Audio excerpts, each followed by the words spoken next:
Welcome to HIMT. My name is Rajesh, faculty with HIMT. In our last GMDSS video, we discussed about the GMDSS exam pattern, how the exams are conducted, what is part 1 and part 2 of examination, including the practical elements. In this video, as a continuation, we will see how to prepare for GMDSS oral examination.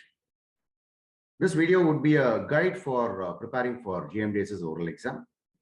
As you know, oral examination becomes an integral part of any examination. In GMDSS, it is quite true that candidates need to perform well in the oral examination also to attain the required pass percentage of 70% in part 2. You take any practical examination in GMDSS involving all equipments, at least 25 to 30% of marks are allotted for oral questions. So let us take few information from this video. I would like to share more information as part of GMDSS oral preparation. So let us see what is important for us. Once again, welcome to HIMT, a guide to GMDSS oral examination. Oral exams are part of GMDSS equipment practical, that is part 2. Oral questions are being asked by examiners in all GMDSS equipments. Candidate needs to prepare for oral questions along with equipment practical. Yes, on an average, 25 to 30% of marks are assigned for oral questions, which means that your GMDSS oral question preparation should start from day 1 of your training. Simultaneously, a candidate should be preparing for theory, to work on simulator-based equipments, and also the oral questions. So, what all equipments are covered under GMDSS examination? As we have already discussed this. And to just inform you that oral questions will be based on all these equipments, what you see here. As we also know that this examination is conducted jointly by Wireless Planning and Coordination Wing, that is WPC of Ministry of Communications, and also by MMD, Mercantile Marine Department. So WPC, 2 examiners are going to come, and one examiner is going to examine the candidates on the SATCOM equipment, that is SAT-B, SAT-C, and FEET 77, where several oral questions can be asked from these equipments. And another examiner of WPC will examine the candidates on operation of VHF radio and MFHF single sideband radio, where many questions can be asked related to the working of these equipments. And of course, by MMD examiner, digital selective calling, that is your DSC equipment, NAVTEX, EPUB, SAT, VHF walkie-talkies, LRIT, AAS, and SSAS. Questions will be asked from all these equipments. So LRIT, your long range identification tracking system, AS, automatic identification systems, and SSAS, that's your ship security alert system. So if you say orals, we need to see how the questions might be framed and from what all topics the questions can come, not only the equipments in general. So you can see here, number 1, general topics, and number 2, equipments. So when you say general topics, the candidate should be well versed in SOLAS procedures, that's for distress, urgency, and safety, radio regulations, technical theory, and equipments is all GMDSS equipments, and on radio batteries as well. Let us see what is the purpose of oral exam. Most of us, we can easily understand that oral exam is conducted, number 1, to check the confidence level of candidates. Number 2, to check their understanding on the subject. Number 3, to check if a candidate is well versed with GMDSS procedures. Number 4, to assess if the candidate can confidently handle the emergency communications on board during a distress situation that can arise anytime on any type of vessel. Lastly, to assess if the candidate can handle the day-to-day routine communications on the ship to shore as well as the ship to ship directions while That's more important to handle the day-to-day routine communications. So, purpose of oral examination is all of you should be very clear what is the expectation from the oral exam from the examiner's point of view.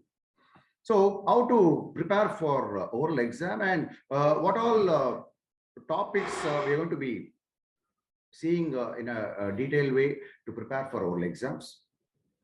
Point number one, the candidate should be well versed with SOLAS procedures for distress communications, urgency, and safety communications, including the definitions as given by SOLAS for distress, urgency, safety, Mayday relay, Ceylon's Mayday, Ceylon's distress, Ceylon's Feeney, Prudence, etc. Number two, the candidate should possess a thorough knowledge of all GMDSS equipments, its operations, its requirements, both for distress communications and routine communications. Number three, have a thorough knowledge of equipment carriage requirements in various areas, as you see here, C areas A1, A2, A3, and A4, speaking on the terrestrial radio communication network. Number four, carriage requirement of EPIRB, SART, survival craft VHF walkie-talkies depending upon the gross tonnage of the vessel. Carriage requirements, I would say, very important, as every GMDSS GOC operator should understand what all the equipments to carriage depending on the sea areas. And the antennas, what is being used for various types of GMDSS equipments, both for terrestrial and for satellite communication equipments. Power output of all these GMDSS equipments, why it's important oral questions which can be asked, what is the power output of various equipments when you go for the equipment practical. Classes of emission. As you know, every radio equipment has got different class of emission. It's a set of three characters which very much explains about the type of propagation used, the type of information transmitted, and what is the purpose of the transmission. And very importantly, propagation of radio waves, especially for terrestrial communication, that is your MF, HF, VHF, what type of propagation is used, and how the propagation takes place in different bands of frequencies. Then, basic concepts or functional requirements of GMDSS. Okay, there are about 9 important functional requirements, or you call it as the basic concepts of GMDSS, which is very importantly what a GMDSS station is supposed to do. Candidate should be well versed with all these 9 concepts. Then documents to be carried, certificates to be carried, test certificates to be carried on a GMDSS vessel. Good knowledge is required in this area. Why? A GMDSS GOC operator is going to be more responsible for maintaining all these certificates. Then working and testing of your EPRB, SART, that is your search and rescue radar transponder, and VHF walkie-talkies. Testing procedures is very much required to be known by all candidates. Then orals on LRIT, SSAS, and AAS, how it works, and what are the relevant information that could be asked. So during oral examination, what is that which is very much required? There's just general tips for all of you. Of course, most of you would have appeared for other oral examination starting from your college, right? So face the examiner with confidence and have a smile on your face. More important. Number 2, make proper eye contact with the examiner. Try and see how you can impress the examiner with the type of answer what you can give by maintaining a proper eye contact. Number 3, listen the question carefully, understand it, and then answer. And very important point number 4, do not panic. Panic is the biggest enemy in all these types of examination. Even a candidate who has prepared in a very good way for oral examination can also be in trouble if panic shoots up. Do not be in a hurry to answer, especially when you are sitting in a group oral. Yeah, sometimes the examiner might go for group orals as well. So answer only when your turn comes in group orals. Definitely everyone will get their turn if it is going to be a group oral. And it is better to say don't know rather than saying a wrong answer. Yes, that's the more importantly, we need to take a note of it. And yes, don't say don't know for all the questions. It's not going to help us out. So what is the basic requirement? At least 70% of these oral questions, if a candidate answers correctly, that will be very much considered by the examiner.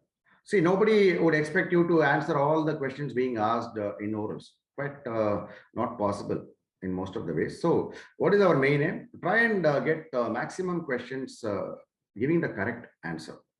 That's what is being looked into as a element for passing in your practical examination, that is your part 2. Okay, so as I can say, when time comes, definitely be calm and prepare for your oral exams when you come for your GMDSS. So we have briefly discussed about the requirements of how to appear for a GMDSS oral examination. So hope to see you all at HIMT for our GMDSS training. So yes, I take this opportunity to wish you all the best. And you can book online on www.himtmarine.com. And who has not subscribed to our YouTube channel, I request to please subscribe and wait for more and more videos from us. Again, hoping to meet you all in another GMDSS video shortly. Thanks very much and good day.